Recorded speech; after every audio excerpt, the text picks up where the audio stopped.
اینٹیں پختہ ہو جائیں، اب انہیں جوڑنا ہے، سیمنٹ سبسٹنس چاہیے، وہ قرآن ہے، یہ جوڑے گا تم۔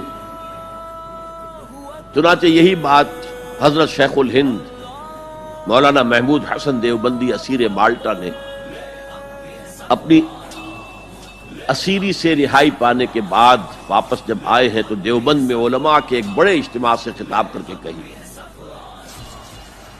مولانا مفتی محمد شفیع رحمت اللہ علیہ وہ خود موجود تھے، اس میں بڑے بڑے علماء، مولانا حسین احمد مدنی رحمت اللہ علیہ، شبیر احمد عثمانی رحمت اللہ علیہ، مولانا اشرف علی تھانوی رحمت اللہ علیہ، مولانا انور شاہ کاشمیری رحمت، بڑا مجمع، اور کہا حضرت شیخ الہند نے ہم نے تو اپنی اسیری کے 4 سالوں کے دوران جتنا غور کیا تو ہماری اس وقت کی امت کی زبوں حالی کے 2 سبب سامنے آئے۔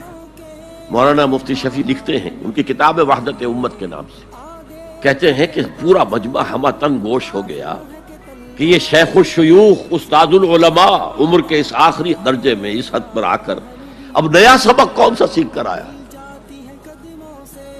تاکہ ہمیں تو اس کے 2 سبب معلوم ہوئے، ایک ہمارا قرآن کو ترک کر دینا، لفظ نوٹ کیے، ترک کر دینا، اور دوسرا ہمارے آپس کے اختلافات۔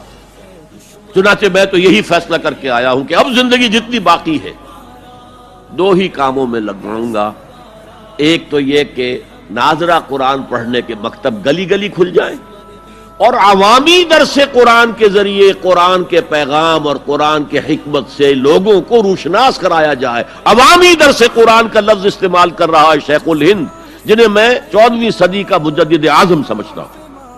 اور نمبر 2 یہ کہ آپس کے اختلافات کو ہوا نہ دی جائے۔ یہ واقعہ کوٹ کر کے مفتی محمد شفیع صاحب لکھتے ہیں کہ حضرت شیخ نے جو 2 باتیں کہیں اصل میں وہ ایک ہی ہے۔ ہمارے باہمی اختلافات بھی تو اسی وجہ سے ہیں کہ ہم نے قرآن کو ترک کر دیا ہے۔ بتائیے شیخ الہند نے کیسے ترک کیا قرآن؟ مولانا مدنی نے کیسے ترک کر دیا قرآن؟ کیا مطلب اس ترک کرنے کا؟ حال تو یہ ہے کہ مولانا مدنی رحمت اللہ علیہ، حالانکہ وہ تو گرفتار نہیں ہوئے تھے، وہ تو والنٹریلی اپنے شیخ کی خدمت کے لیے گئے ہیں ساتھ، اور اس حد تک ان کی وفاداری اور ان کی خدمت گزاری کہ رمضان کا مہینہ آیا تو حضرت شیخ الہند نے حسرت کے ساتھ کہا زندگی میں یہ پہلا رمضان ہوگا کہ تراویح میں قرآن نہیں سن سکیں گے، اس لیے کہ نہ شیخ الہند حافظ تھے، نہ مولانا مدنی حافظ تھے، اور تیسرے ان کے ساتھ ایک اور تھے، ان کا میں نام بھول رہا ہوں، وہ سرحد کے پٹھانوں میں سے تھے، کوئی حافظ نہیں تھا۔ اب آپ غور کیجئے، استاد اور اپنے شیخ کی اس حسرت کو دور کرنے کے لیے مولانا مدنی روزانہ 1 پارہ حفظ کرتے تھے اور رات کو تراویح میں سناتے تھے، روزانہ 1 پارہ۔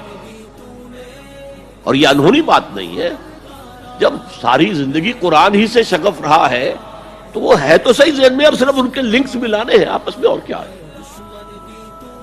اصل میں قرآن کو ترک کرنے کا مطلب کیا ہے؟ وہ اصل میں ایک اور بہت بڑے عالم دین کی بات سنیے آپ، مولانا سید انور شاہ کاشمیری رحمت اللہ علیہ، جو دیوبند سے آ کر آپ کے قریب میں ڈابھیل میں انہوں نے مدرسہ قائم کیا تھا۔ وہ ایک مرتبہ قادیان میں ایک جلسہ علماء کیا کرتے تھے ہر سال رد قادیانیت کے لیے، تو ایک سال اسی طرح وہاں علماء جمع تھے۔ اب جس نے یہ واقعہ بیان کیا ہے اس کا نام میرے ذہن میں اس وقت نہیں ہے، کہ میں صبح مولانا انور شاہ کاشمیری رحمت اللہ علیہ کی خدمت میں حاضر ہوا تو دیکھا کہ غم کی تصویر بنے بیٹھے ہیں، بہت اداس، غمگین۔ میں نے پوچھا حضرت کیا معاملہ ہے، کوئی خاص سبب ہے؟ فرمایا بھائی کیا سبب ہے، یہ سوچ رہا ہوں کہ اپنی زندگی عمر ضائع کروں۔ میں نے کہا حضرت آپ نے زندگی ضائع کر دی، عمر ضائع کر دی؟ آپ نے علم، بیہقی وقت کہلاتے ہیں انور شاہ کاشمیری، جیسے امام بیہقی تھے، محدث اور فقیہ دونوں اعتبارات سے بلند، تو آپ نے پڑھنے پڑھانے میں، سیکھنے سکھانے میں ساری عمر گزار دی، تو آپ کی زندگی ضائع کیسے؟ کہنے لگے ہم نے سارا زور اسی پر رکھا کہ ثابت کر دیں کہ شافعی کی رائے صحیح نہیں ہے، ہماری رائے صحیح ہے۔ اسی کے لیے دلائل، اسی کے لیے بحثیں، اسی کے لیے لمبی چوڑی جو ہے ہمارے ہاں نشستیں منعقد ہوئیں مدارس کے اندر. حالانکہ اللہ کے ہاں یہ ہم سے سوال نہیں ہوگا. گمراہیاں طرح طرح کی پھیل رہی ہیں اور ہم ان بحثوں میں لگے ہوئے. حالانکہ زیادہ سے زیادہ یہ کہا جا سکتا ہے کہ قول اصحابنا ثواب محتمل الخطا، اور جو قول دوسروں کا ہے وہ خطا ہے محتمل الثواب. زیادہ سے زیادہ یہ کہہ سکتے ہیں ہم کہ ہمارے جو اسلاف ہیں، ہمارے جو اساتذہ ہیں، ان کا قول صحیح ہے، اگرچہ اس کے خطا ہونے کا بھی امکان ہے. ہم یہ نہیں کہہ سکتے کہ اس کے غلط ہونے کا کوئی امکان ہی نہیں، معصوم تو وہ نہیں تھے. اور قولہم ان کا جو ہمارے سامنے ہے مد مقابل ہے، اور وہ شافعی ہیں. اصل تو جو ٹکراؤ تھا وہ فقہ حنفی اور فقہ شافعی کے مابین تھا. ہم صرف یہ کہہ سکتے ہیں کہ ان کا یہ قول خطا ہے، غلطی ہے، اگرچہ احتمال موجود ہے کہ وہی صحیح ہو.